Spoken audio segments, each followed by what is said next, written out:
Are you a good learner?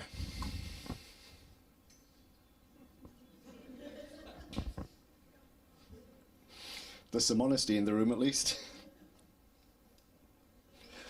To be a disciple means to learn. And we discover that we truly are learners, that we live our lives with L plates on, by the history of our lives as we look back over our shoulders at how we have changed, how we have developed, how we've grown, how we've made mistakes and not made them again. But also, God adds to us as we learn and grow in new ways. We become different people. We become changed into new people, and that biblical witness of becoming a new creation is forever true in those of us who genuinely do learn and grow as we live our lives. This is the story of someone who didn't learn. But for us as Redeemer King, learning is really important because we have a heart for our community. So we need to be open to learn about our community, who they are, how they see themselves, not how we see them, but how they see them for themselves, and what their heart is for their lives in their community. What differences would they like to see in their lives and for their community, instead of parachuting in and going into the midst of them and telling them what's good for them. And this is a community where that has happened a great deal. From the church, yes, but also from statutory services too. So I have a notice for you just before we dive into this and start getting into the nooks and crannies of Daniel chapter 5. As many of you will know, and guests perhaps too also, back in October we started going into Gus's to deliver a supper club for hungry families. We have fed children who are hungry, we have fed adults who are hungry, we have fed people who are there simply for companionship week by week. And quite a while ago now, earlier this year, we said to you that we were going to put a bid in for some funding to enable us, from what we have learned by being there, to grow, change and evolve what we do, reach new parts of this communities in ways that meet their needs and give us the chance to bear witness to Jesus. I have to tell you this morning that we have had notification that we have received that bid for £10,000 that will enable us to create new resource here at the club, and thanks to Bev for her partnership in making this possible as a way forward for us. So please pray for us, the leadership, the trustees, as we consider how wisely to spend this money. Pray for yourselves as new opportunities for being involved come into play, and what part you are going to play in that. If you're going to play a part, it's a choice, but it's your choice. It's your choice. And I want to say in particular a huge thank you to Pam. Who is the real brains behind putting this bid together. I supplied an overabundance of blurb, which Pam shaped. And I tell you this, working with Pam on this bid is the closest I've come to my natural world in healthcare, where a question is asked and an answer is given. A question is asked, an answer is given at pace. And I've really enjoyed it. Thank you, Pam, and I look forward to our partnership going forward from here. Learning.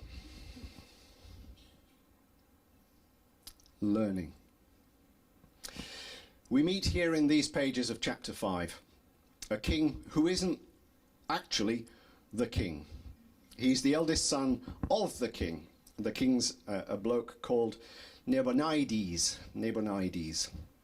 But he's moved out. He's gone to a holiday cottage in Arabia someplace, and he's left his son as regent in his place.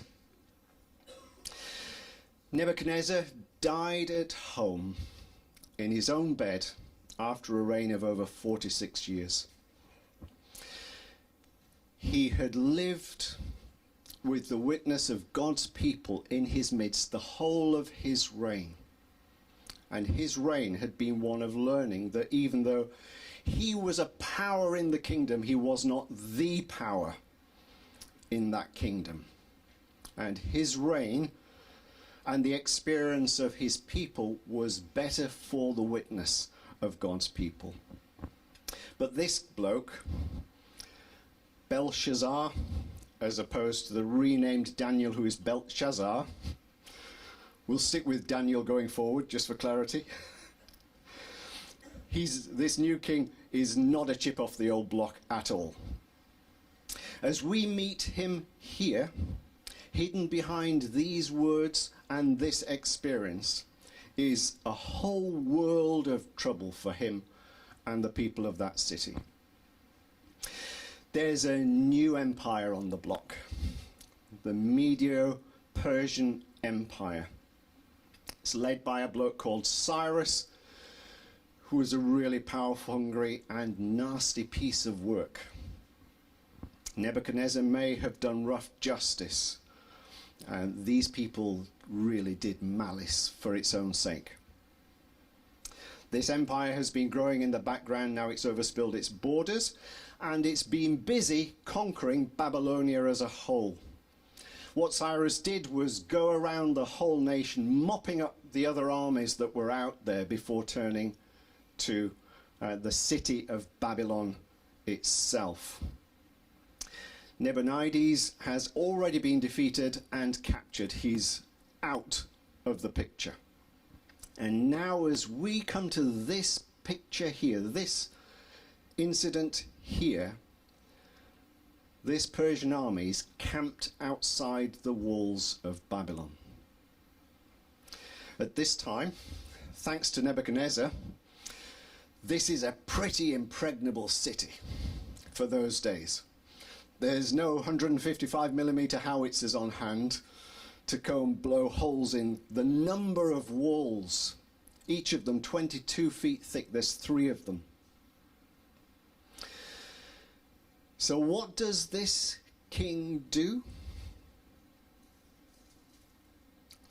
He's sat in a huge city.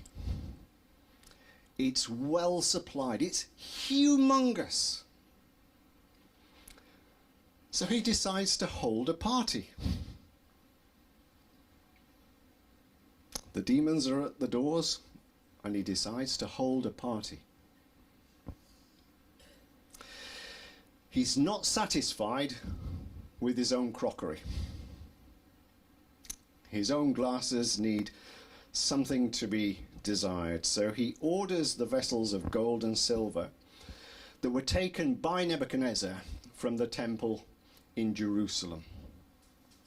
They've been in one of the temples in Babylon, and now he decides that they should be brought for him and his people to use. Probably it's psychological. He wants to remind the revelers at this party that he's now holding of a victory and a battle of an earlier age. And then he toasts the gods of gold, silver, bronze, iron, wood and stone. Now, I am sure they didn't toast the gods of gold, silver, bronze, iron, wood and stone at all. I'm sure they toasted the idols that were represented by those materials. But bear in mind, this is Daniel who is writing this witness, not them. And for him, they're just bits of gold, silver, bronze, iron, wood and stone. Nothing more than that. So while they're toasting, this mysterious hand appears and starts writing on a wall opposite where these people are sat and where the king and his people are facing. The words are clear. We'll come to their meaning in a bit. Mene, mene, tekel, in Upharsin. It's Aramaic. There's nothing mysterious about it. The king quite literally collapses. He's terrified. And that goes to show that everything that he's done in holding this party is just purely a show. It's fake. It's total fake. He's trying to present a confident front. But when this happens, he's robbed of all the front, and the truth of how he really feels about things comes out. He literally collapses in terror. The usual crowd of advisors is called. They can't make sense of the words. This wasn't their language. So, Aramaic, like Hebrew and all the others, they're made up of 22 letters in their alphabet. They don't have case, lowercase, uppercase, capitals and small letters. It's just all one. It's pure consonants. They're all consonants. They have no vowels. The trick, if you read Hebrew, I did for a bit and then I thought, life's too short. There's people who know better than me, or better than I will ever get to be. But basically, a number of those softer letters in there, they shift around, and depending on where they appear in the word, tells you whether what you're looking at is a vowel or anything else. It's more sophisticated today, and they've got dots and slashes and all kinds of things which Jesus referred to help them along the way. They could read the words. What they weren't able to do is understand what they actually meant.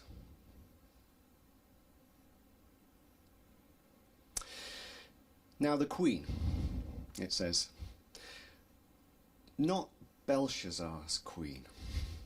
She's in the party with him, as with everybody else. This is Nebuchadnezzar's queen. She hears the commotion and comes to find out what the story is. She walks in to find out what's going on. And it's her who tells this grandson or great-grandson of Nebuchadnezzar about Daniel, who he clearly does not know. He's taken nothing forward from his father's reign into his own. You know, as I was reading this, what struck me is that all the wisdom, all the learning, all the originality. Remember, Nebuchadnezzar was known to history for a huge period of time as a builder. The city of Babylon, in all its glory and splendor, is entirely down to him. All the originality, all that development, all that progress belonged to Nebuchadnezzar's generation. And Belshazzar has learned nothing from it, even though he grew up through it and witnessed everything within it. He's a self-contained individual who knows his own mind and is desired to live his own life on his own terms.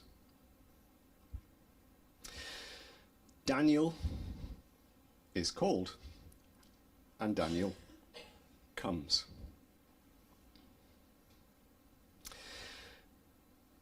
There is no warmth in the king's greeting to Daniel, even though he needs Daniel to help him solve a problem. There's no connection. There's no affection. Belshazzar recognizes Daniel not as one of the great advisors of Nebuchadnezzar's court, but as an exile from Judah and nothing more.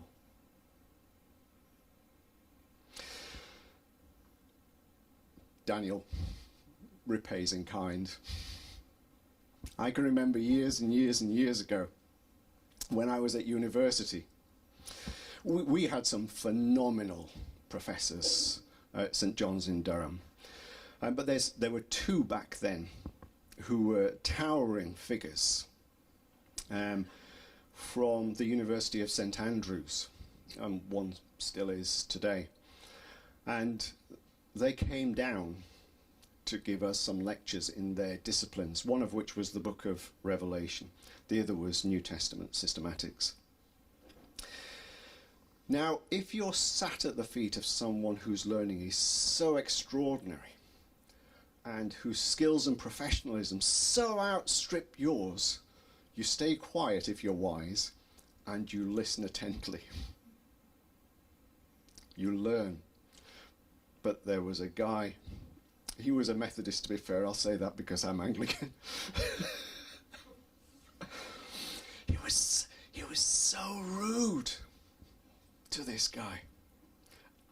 And this guy just stood there and took it, nodding, and this guy went on a rant for a while. And then when he'd finished, this professor said to him, "Thank you so much for your honesty and your willingness to take on this challenge and for your robust way of addressing the issues. And thank you in that for the kind invitation to repay in kind." And he lacerated this bloke. It was so embarrassing. You just wanted to climb under the table and crawl away. It was terrible. Daniel does the same. Even with a veneer of politeness, that's precisely what Daniel does. He tells Nebuchadnezzar that he's finished for the simple reason of pride and arrogance. And it's not just that he's arrogant in his role, he set himself up in opposition to God, who is sovereign. He's learned nothing from Nebuchadnezzar's experience. He's not a man after Nebuchadnezzar's heart. Those words, numbered, weighed and divided. He's been weighed in the scales. He's been found wanting. His days are numbered and his kingdom gone, cut in two. He promised Daniel purple clothing and serious promotion. Daniel told him to keep it, but he got it anyway. He didn't get to keep it very long, just actually no more than a matter of a few hours. I suspect he got to keep the purple, but the job was gone in a matter of hours. Cyrus, the king of Persia, had been busy. He hadn't been camping outside the walls and twiddling his thumbs.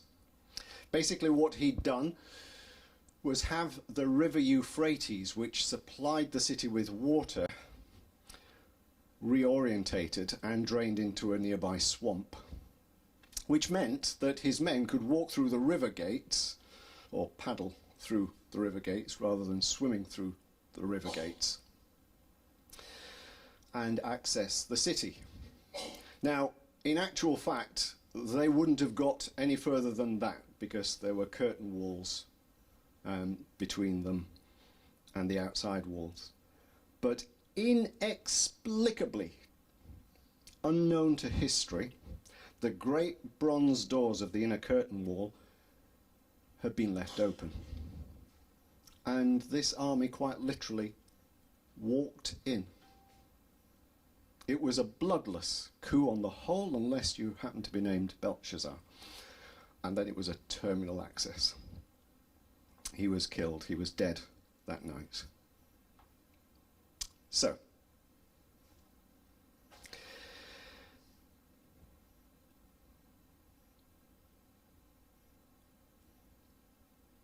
three points, I guess.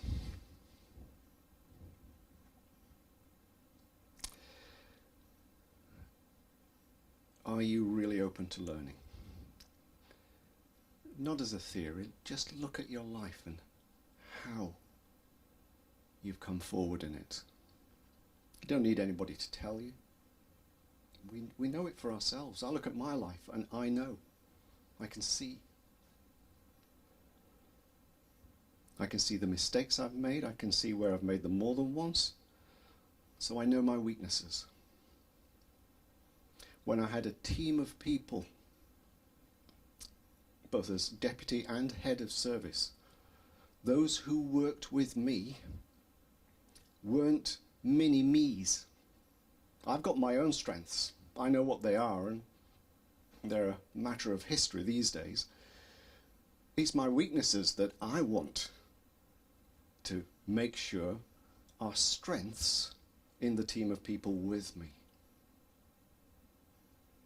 Unless we know ourselves well enough in the lives that we live and the roles that we play and the ministries we serve in, how will we ever know if we are a fit for that place?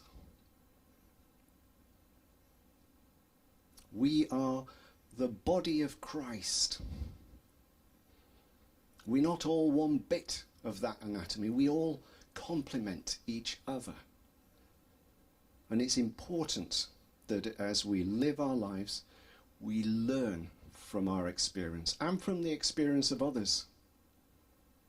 Learn from the experience of others. Learn from those who really do know who they are and act with real integrity. In all this story, Daniel has always been a gracious figure, come what may.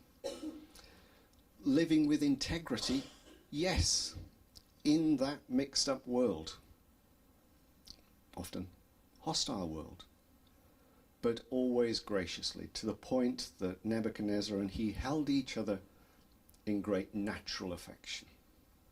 Isn't that what we want for those who know us outside of this community? Not what we say about ourselves. Words are empty unless they're populated with a personality and a characterhood of our humanity that reflects Jesus. As we step forward from here, and I thank God for the open door that this has presented, we need to be the people after God's own heart, not just as a bunch of Redeemer King, but as individuals within it, recognizing that we have that accountability. Secondly, we don't live for just ourselves. We are not Redeemer King for Redeemer King's sake. We're not that. We're not a gathered community that comes together to party, and then go away for the rest of the week. If that was who Redeemer King was,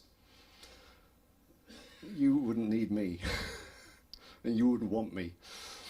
And I couldn't live with myself being so passive.